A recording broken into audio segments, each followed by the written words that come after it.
So I'm here at Brown University in Providence, and I have a tablecloth, and it says the statement, can you justify not being vegan? And so you guys have kindly stopped to have a conversation, so I was wondering, what justification would you use to not be vegan? I think what I would say of like not being vegan is like one main source of like what I like drinking milk for instance, like when I was younger, like definitely like just like growth and like stuff like that. Like I've always been told like milk's been like it's just such a good option. Right. And you know, I mean, it's just like kind of from a young age, like once you start like I don't know. I feel like meat, like just that whole thing, like chicken, fish, everything, like whether it's like I fished a lot, like as a kid, like I'd catch a fish and you know, I would eat it, or like you know, my uncle was big on hunting. Like when he would go hunting, like he wouldn't not like once he would kill the animal, like he wouldn't just leave it, like we would eat it. And it was just something like culturally growing up, that was something that we saw as like a part of our lives. So yeah. Just to interject that, I guess we're referring predominantly to protein, right, as like a nutrient. I guess the question would be, can we get protein from plant-based sources? Yeah. I think kind of going off what he said, I would just say that, I mean, like eating foods that come from animals, specifically protein, has just been like a main part of my diet since I've been, you know, a little kid. And I mean, not to mention I enjoy eating those foods. It makes me happy. So I just can't imagine like taking that like out of my diet, I don't think. I think the point is, if we can get protein from plant-based sources, then that removes somewhat of an element of necessity. But there's 2 points you touched upon, and so I kind of want to touch upon both of those. But I think the biggest one is that one of enjoyment, first of all. And do you think that our happiness should come at the suffering of someone else? Or I guess more to the point, do you think that something like sensory pleasure, taste, enjoyment, is a good enough moral justification for taking the life of someone else? I mean, when you put it like that, not necessarily. What has higher value, taste or life? Life, definitely. Yeah, I mean, I would definitely say life has higher value, but you know, to completely alter my diet like all at once, I don't think that would be like a feasible thing for me. So I mean, I'm all for like maybe introducing some new sources of protein or like things like that, but you know, a complete 180 switch from all like. What a handsome man. Do you find it somewhat like scary, the prospect of making that change, like going, one day I'm eating meat, dairy, and eggs, the next day I'm completely vegan? It's quite daunting. Yeah, it is. Prospect. Yeah, it is. Yeah. And I completely understand that. And I was at that point at one stage as well. And the point you made was about culture. And I guess the question is, does culture or should culture dictate morality and what's right and wrong? I mean, I think yeah, I mean, that's obviously a tough question. Like I stopped hunting after middle school, but because like there was just a part of me that felt it was wrong. But I mean, I think the whole the culture aspect, like it's gonna just be tough to change so many people who have grown up that way. And I mean, for me, it's like I feel like the big thing about, you know, eating meat, like you gave the life, like we're like when we're eating it, like we're not really thinking about the steps it went through. We just see what's on the table and we enjoy it. And I think that I don't know, like if we saw it firsthand or for some reason, I mean obviously I think that would change, you know, your views on it a little bit, just like how, I mean, it's just because you don't when you as the consumer, you don't see what it went through to get to your plate. You didn't. It's a disconnection. Yeah, exactly. I think. Well. Yeah. So do you think that if you were in a slaughterhouse and you saw an animal being killed, so say a cow, if a cow has been killed in front of you, do you think you'd go buy a steak straight afterwards? Yeah, and I mean I've seen like some of those videos, and like in the moment when I watch those, it definitely makes me like second guess. But what does that tell us about the process then? If when we see it, it somehow makes us feel uneasy, what does that tell us about how we feel about it? I guess that, I mean, goes back to your initial point of whether you'd value like the taste or like life more. So yeah. It's like, I think if you value the taste more, or just the idea of eating, the taste, I mean, like if I was at a slaughterhouse, that specific cow, I mean, I wouldn't be able to eat it, but like in a week. I feel like it's just I think I value. I mean, maybe not the taste, but well, yeah, maybe the taste. Consuming it, something that I didn't see it happen, so I didn't necessarily. Like, I don't feel responsible in any way when I eat the meat. It's like a degrees of separation where we place ourselves out of that system and somehow we remove that responsibility from ourselves. Yeah. Do you think that what happens in slaughterhouses is humane, the standard practice? No, I don't think so. What does the word humane mean to you guys? I have to think about that for a second. Yeah. What would be like a synonym of humane? If I said, oh, you're a humane guy, you'd be like, oh, I must be a ... kind of guy. Compassion. Like respect for life. Yeah. Respect. I would say compassion, respect for life. Yeah. I think that the dictionary definition is having or showing compassion or benevolence, and so the question would then become: is taking the life of an animal or someone, as I would say, someone who wants to live and who doesn't need to die, could that ever be done in a compassionate or benevolent way? And so I guess that would be the question, because what do you think? Can it ever be compassionate? I think it can be compassionate when it's not done without like slaughterhouses. There will never be compassion there because there's no there is no compassion there. But I would say the argument of when you hunt, if you hunt the animal, I mean, animals in the wild do that to each other. So I'd say if when you hunt it and you decide to eat it, I would say that there's a sense of compassion there because you are doing what the rest, when a lion kills a gazelle, right? It's doing it for food. When I kill a deer, I'm doing it for food too. I feel like in that situation there is a sense of compassion. Do you think it's wise to base our morality on the actions of wild animals? I mean, are lions good role models for how we should live as well?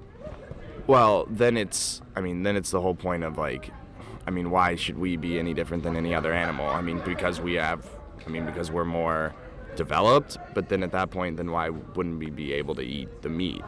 Well, is rape and murder justified because animals rape and murder? No. No. Right. So just because an animal in the wild does something that's intrinsically natural for them doesn't mean we're then justified to do it in what we would call a civilized society. But then why wouldn't it be intrinsically natural for us to eat the animals? I think that the point is that at the time it probably was for our survival, but part of the responsibility of being a part of a morally conscious society is assessing and changing actions. And so I don't doubt for a second that at some point in our existence, we relied on meat to survive and it formed a very essential part of our diet, but the question now is, does it still serve that purpose? Sorry.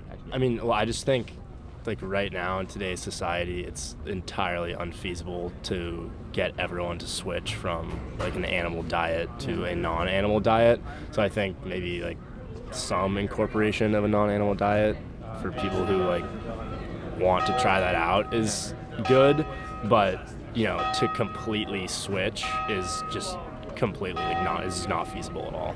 But is it feasible for you guys? I don't doubt that there'll be some people that'll find it harder than others. But what about you two? We're in Providence in the US. We've got Target, Whole Foods. If there was a plant-based option that had the same calories, carbs, stuff like that, protein that also tasted, if it tasted half, I think that's my fun, yeah. Well, have you heard of Beyond Meat? No. Right. That's another thing. I don't think we hear about the options either. If I would be down to try it, but if it was the same exact, health or, effects that it gives, then yeah, I would try it for sure.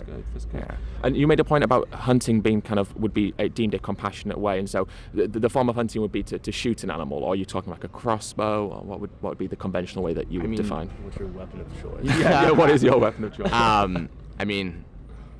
think I'm trying to think. I didn't really use it in the sense of the act is compassionate, just kind of compared to slaughterhouse is compassionate. But you would define it as being more compassionate, but you wouldn't I'd say define more compassionate. I wouldn't say. The killing of anything is. This is where it's tricky. Yeah. I don't know. I guess. a crossbow, like they like I don't know. I mean, you don't want anything that doesn't allow it to suffer, because obviously in the slaughterhouses they actually suffer more than compared to like if you're hunting something, you shoot it and it dies right away. But so we would define it as being more compassionate, but not necessarily objectively compassionate.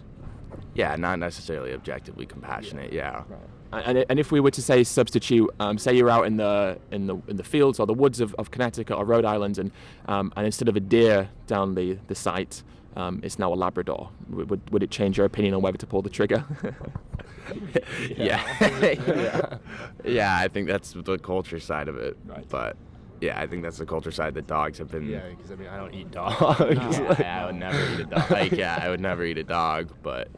Yeah. But morally, is there a difference between eating a dog or a deer or a cow or I think a it's chicken? just more socially acceptable to shoot the deer or kill a cow as opposed to the dog. Yeah. I think it's also because dogs in society have been looked at as a house pet. Yeah. Like when I have 2 dogs, I've had 2 dogs growing up my entire life. Like they've become like a part of your family. But then when you have like you're not gonna have a cow in the house or a wild deer in the house. So I think that's just a social thing. But in terms of like their, I mean, you recognize your dogs as being like they're individuals and they have their own like personalities. And Yeah.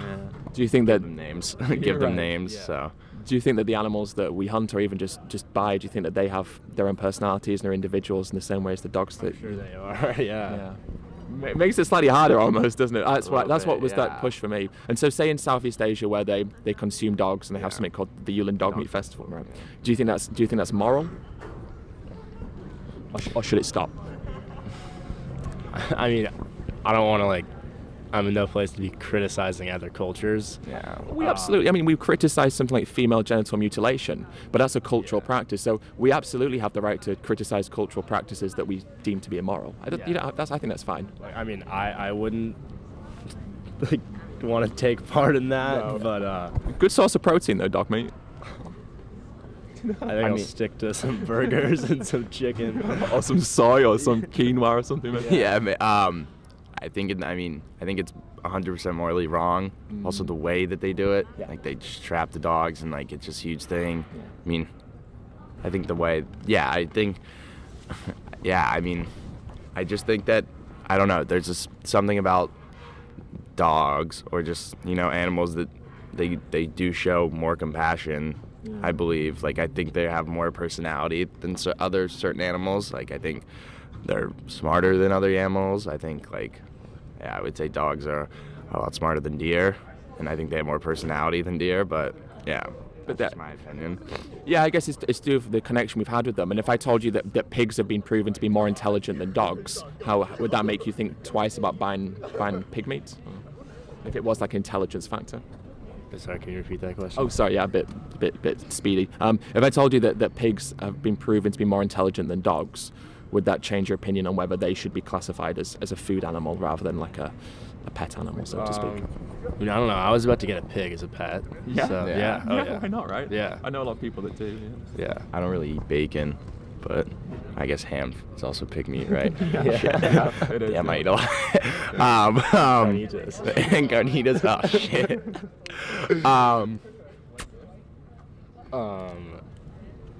Yeah, I don't really know if the whole intelligence factor really plays in. I mean, I would have a pig as a pet though at the same time, but Yes. yeah. I think that it really just comes down to culture. Yes, I it think I think it's so hard to change culture. I think Yes. if it became the cultural norm to have a plant-based diet, then I think more people would be inclined to do it. Yeah. I think just from just going down from a young age, you have milk cereal all the time. I mean, you have when you were a kid, you eat peanut. I mean, no, that's not really. I like ham and cheese sandwiches, stuff like that. I mean, I just don't think it's plausible to say that you could change people. I mean, I would say it's just hard for people to change once they get to an older age, and then the idea that it's not, you don't see the firsthand slaughter of these animals, so when you're eating it, it is really all about taste. Yes, it is. So, It is. yeah. I mean, I think if they were required to go to the slaughterhouse and then watch the whole process and then decide to eat that meat or not, I mean, I don't think anyone would actually eat it, but you don't see that. So. Yeah. I mean, yeah, one thing I would say, I mean, not for me personally, but I would say over the past decade or so, especially in like the younger generation, I would say like more people are kind of gravitating towards a plant-based diet. Right. I mean, I know some of my friends like do that. Yeah. So that's, I guess, one positive thing to look at, as opposed to like in years past. But so I guess you could say that's progress.